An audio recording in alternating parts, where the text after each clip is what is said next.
Hello दोस्तों, Alzheimer's disease यानी age related dementia यानी मेमोरी लॉस की बीमारियां। आज इसके बारे में हम बात करेंगे। इससे संबंधित पेशेंट कौन कौन सी कॉमन गलतियां करते हैं जिसको उन्हें अवॉइड करना चाहिए, आज इस बारे में बात करेंगे। अल्जाइमर्स डिजीज़ एक काफ़ी कॉमन बीमारी है। इनफैक्ट डिमेंशिया के सबसे कॉमन टाइप्स में से ये एक है। इसके बारे में जानना और समझना, उसकी गलतियों को समझना ज़रूरी इसलिए ताकि हम इन गलतियों को अवॉइड कर सकें और इस बीमारी के बारे में एक बेटर अंडरस्टैंडिंग डेवलप हो पाए। टॉपिक इंपॉर्टेंट है। टॉपिक पर जाने से पहले जो लोग हमारे चैनल पर नए हैं उन्हें रिक्वेस्ट करूँगा कि चैनल को सब्सक्राइब करें, वीडियोस को लाइक करें, शेयर करें, फॉलो करें, कमेंट करें, पूरा देखिए। चलिए शुरू करते हैं इंपॉर्टेंट वीडियो।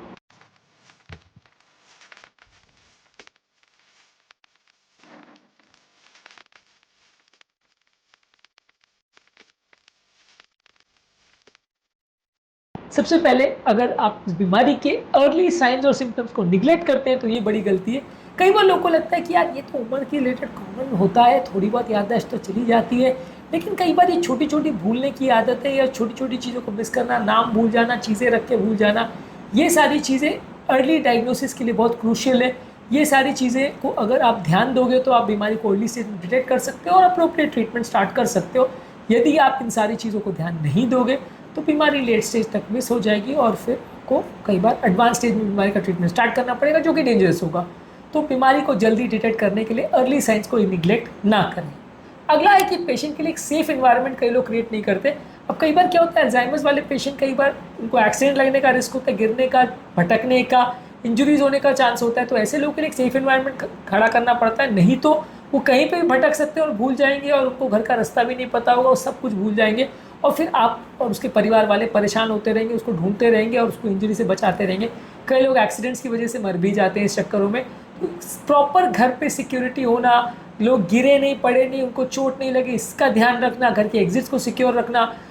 अगर कोई जीपीएस बेस्ड कोई चीज़ है जिसको उनसे अटैच किया जा सकता है ताकि अगर वो कहीं भटक जाए तो उन्हें लोकेट किया जा सके, और घर पे कुछ लॉक्स या अलार्म्स का प्रयोग किया जा सके, ये सारी चीज़ों का ध्यान रखने की ज़रूरत है। क्योंकि ये डिमेंशिया के पेशेंट लगभग वैसे ही होते हैं जैसे छोटे बच्चे होते हैं जिनके लिए हमको सावधानी रखनी होती है। घर पे कोई छोटा बच्चा बाहर नहीं निकल जाए या कहीं खो नहीं जाए या भूल नहीं जाए, हम उसके लिए कितना सावधानी रखते हैं। तो वैसे ही इन उम्रदराज पेशेंट के लिए भी एक सेफ एनवायरनमेंट रखना पड़ता है ताकि वो अपने आप को चोट ना लगा ले और कुछ नुकसान ना कर बैठे। इसके अलावा एक प्रॉपर रूटीन इस्टेब्लिश नहीं करते। कई बार अल्जाइमर्स वाले पेशेंट में खाने का टाइम, कपड़े पहनने का टाइम या बाहर जाने का टाइम, ये सारी चीज़ों को अगर हम हैपोजेडली करेंगे तो ये पेशेंट बहुत ज़्यादा कंफ्यूज हो जाते हैं और गलतियां ज़्यादा करने लगते हैं और इनको कोप अप करना और ज़्यादा मुश्किल होता है। इसलिए खाने खाने का टाइम, कपड़े पहनने का टाइम, नहाने का टाइम, ब्रश करने का टाइम, बाथरूम का टाइम, सब कुछ लगभग फिक्स रखिए। एक प्रॉपर शेड्यूल मेंटेन कर रखिए। इससे उनको थोड़ा चीज़ों को याद रखने में और मैनेज करने में थोड़ी आसानी होगी। बॉडी के कुछ नेचुरल जो इंस्टिंक्ट्स हैं उसके बेसिस पे भी उनको थोड़ा सा हेल्प मिल जाएगी। जैसे खाने का टाइम अपने आप भूख लग जाएगी, मोशन के टाइम अपने आप प्रेशर आ जाएगा, नींद के टाइम अपने आप नींद आ जाएगी, तो उनको अपना रूटीन एस्टैब्लिश करने में मदद मिलेगी। तो इस तरह के पेशेंट को एक प्रॉपर रूटीन वे से काम करवाएं तो ज़्यादा अच्छा है।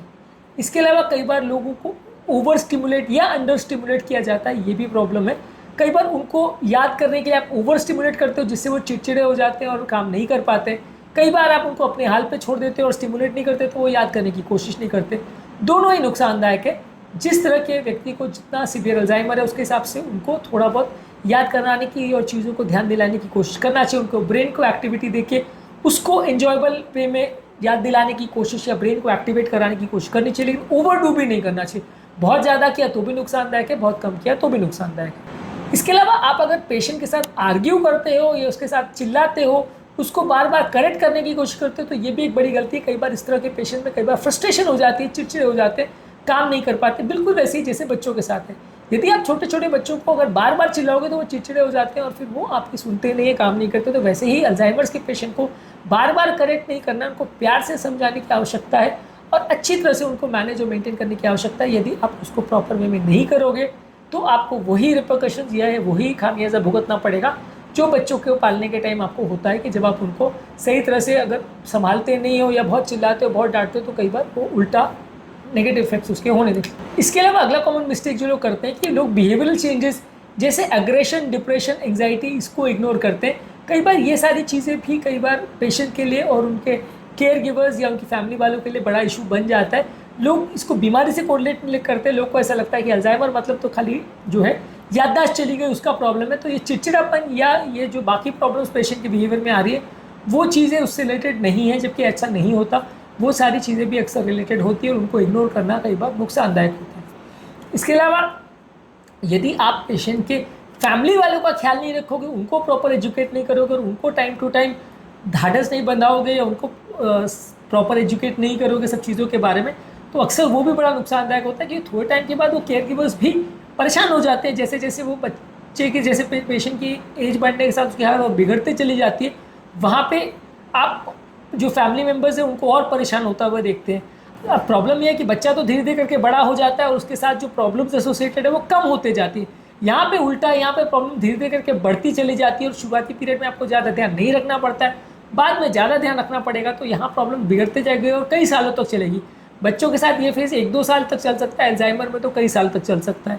तो यहाँ पे आपको फैमिली मेम्बर्स का भी विशेष ध्यान रखने की ज़रूरत है, उनको भी प्रॉपर एजुकेट करने की आवश्यकता है और उनको भी प्रॉपर हिम्मत बनाने की ज़रूरत है, नहीं तो वो अक्सर ये सारी चीज़ों को इग्नोर करते चले जाते हैं और फिर बाद में वो पेशेंट को अपने हाल पर छोड़ देते हैं और फिर पेशेंट का बुरा बहुत जल्दी हो जाता है।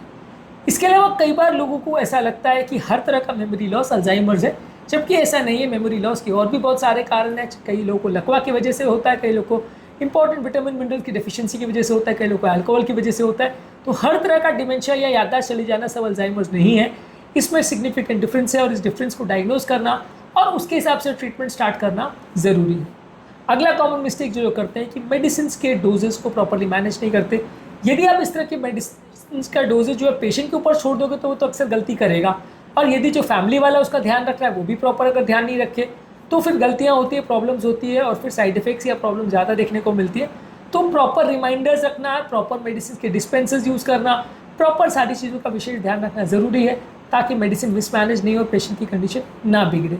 इसके अलावा अगला कॉमन मिस्टेक ये कि सोशल इंटरेक्शंस या फैमिली की बातों में लोग ऐसे अल्जाइमर के पेशेंट को इन्वॉल्व नहीं करते, उनको अलग थलग रख देते हैं।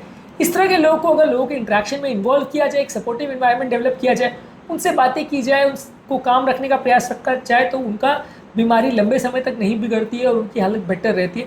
यदि उनको अपने हाल पर छोड़ दिया जाए, एक साइड में पटक दिया जाए, उनसे बातें नहीं की जाए, उनको किसी बातों में इन्वॉल्व ना किया जाए, तो अक्सर उसका नेगेटिव साइड इफेक्ट्स होते हैं, नेगेटिव रिपरकशंस होते हैं और लॉन्ग टर्म पेशेंट की हालत बिगड़ती चली जाती है। अगला कॉमन मिस्टेक जो लोग करते हैं कि वो फ्यूचर की प्लानिंग नहीं करते। लोग लगता है कि यार अभी छोटा सा ही याददाश्त जाने का प्रॉब्लम हुआ है, अभी तो बहुत साल चलेगा, अभी तो धीरे धीरे करके बिगड़ेगा।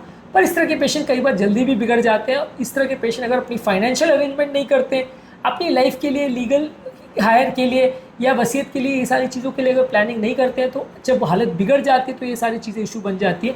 तो इसलिए अगर आपको लग रहा है कि अल्जाइमर चालू हो गया और इस तरह की कोई प्रॉब्लम हो रही है, तो फ्यूचर के लिए प्लानिंग पहले से चालू कर दीजिए, क्योंकि बीमारी कई बार बहुत जल्दी भी बिगड़ सकती है। लास्ट कॉमन मिस्टेक जो लोग करते हैं कि उनको ऐसा लगता है कि इस तरह के पेशेंट कोई भी डिसीजन मेकिंग में इन्वॉल्व नहीं हो सकते, उनको सारी चीज़ें उन पर थोप दी जाती है और उनको कोई चीज़ में इन्वॉल्व नहीं किया जाता है। इसकी वजह से भी पेशेंट में फ्रस्ट्रेशन आ जाता है और वो कोई चीज़ में इन्वॉल्व नहीं होता और इरिटेट होने लगता है।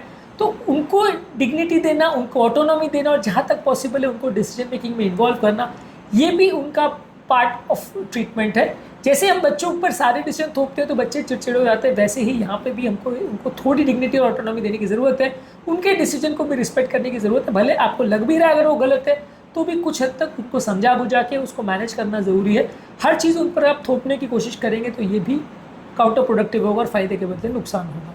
तो basically moral of the story ये है कि अल्जाइमर डिजीज़ के पेशेंट को आपको लगभग मान के चलिए कि वैसे ही ट्रीट करना पड़ेगा जैसे बच्चों को करना पड़ता है। और प्रॉब्लम वाली बात ये है कि बच्चों की प्रॉब्लम जो है ये इस तरह की 1-2 साल चलती है या कई सालों तक चलती है। बच्चों की प्रॉब्लम सुधरती जाती है, ये बिगड़ती जाती है। तो इसलिए ये बीमारी ऐसी है जहाँ पे जिस तरह से जो चीज़ें आपको बच्चों के लिए सावधानी रखनी पड़ती है, लगभग वैसे ही सावधानी आपको अल्जाइमर डिजीज़ के पेशेंट के लिए भी रखनी पड़ती है।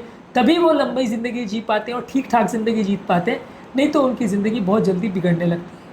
उम्मीद करूँगा कि आज के टॉपिक में कुछ नई बातें जानने को मिली होगी। जो लोग हमारे चैनल पर नए हैं उन्हें रिक्वेस्ट करूँगा कि चैनल को सब्सक्राइब करें, वीडियोज़ को लाइक करें, शेयर करें, फॉलो करें, कमेंट करें।